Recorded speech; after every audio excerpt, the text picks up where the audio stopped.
আমরা গতকালকেও বলেছি এবং এর আগে থেকেও বলে আসছি যে আমাদের গাণিতিক মডেল এবং বিএমডির পূর্বাভাস হলো যে সর্বোচ্চ তাপমাত্রা 43 degree Celsius plus minus 1 degree সেলসিয়াসের মধ্যে ওঠানামা করতে পারে।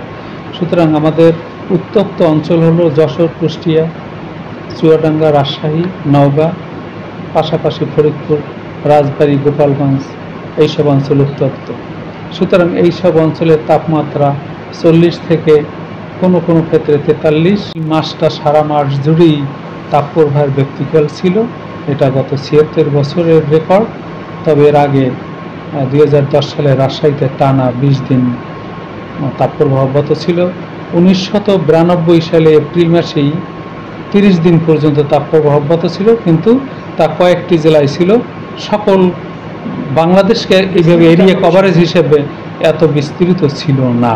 সেই হিসেবে এই 2024 সালের তাপপ্রবাহের ব্যতিক্রম এবং সংখ্যা হিসেবে এটা 76 বছরের একটি রেকর্ড। আপনাদেরও আমি অনেকবার বলেছি আপনাদের মিডিয়ার মাধ্যমেই যে দেখুন, আমাদের এই এপ্রিল এবং মে মাসে আমাদের বাংলাদেশের উপর সূর্যের কিরণকাল 8 থেকে 10 ঘন্টা থাকে এবং আকাশ যদি মেঘমুক্ত থাকে এবং বাতাসের গতিবেগ যদি কম থাকে, তাহলে এই তাপমাত্রার ঊর্ধ্বগতি পরিলক্ষিত হয় আমাদের এই অঞ্চলে। আমাদের এই অঞ্চলের বাতাস এমনি উত্তপ্ত, কিন্তু আমাদের দেশের পশ্চিমাঞ্চল, বিশেষ করে আমাদের দেশের পশ্চিমাঞ্চলে পশ্চিমবঙ্গ, তারপর বিহার, তারপর উত্তরপ্রদেশ, মধ্যপ্রদেশ, দিল্লি এবং একটু দক্ষিণে গেলে আপনার উড়িষ্যা, এইসব অঞ্চলের তাপমাত্রা 42 থেকে 46 ডিগ্রি সেলসিয়াসের মধ্যে ওঠানামা করে ডেলি।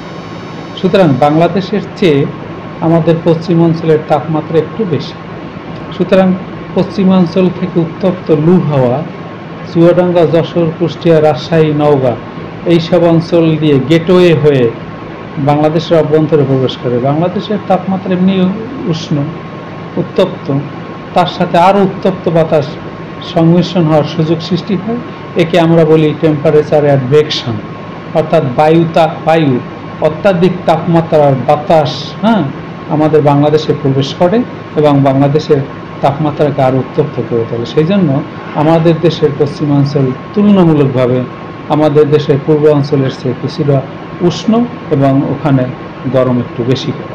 যে সর্বোচ্চ তাপমাত্রা 43 degree Celsius plus minus 1 degree সেলসিয়াসের মধ্যে ওঠানামা করতে পারে। সুতরাং আমাদের উত্তপ্ত অঞ্চল হলো যশোর, কুষ্টিয়া, চুয়াডাঙ্গা, রাজশাহী, নওগাঁ, পাশাপাশি ফরিদপুর, রাজবাড়ী, গোপালগঞ্জ এইসব অঞ্চল উত্তপ্ত। সুতরাং এইসব অঞ্চলের তাপমাত্রা 40 থেকে কোনো কোনো ক্ষেত্রে 43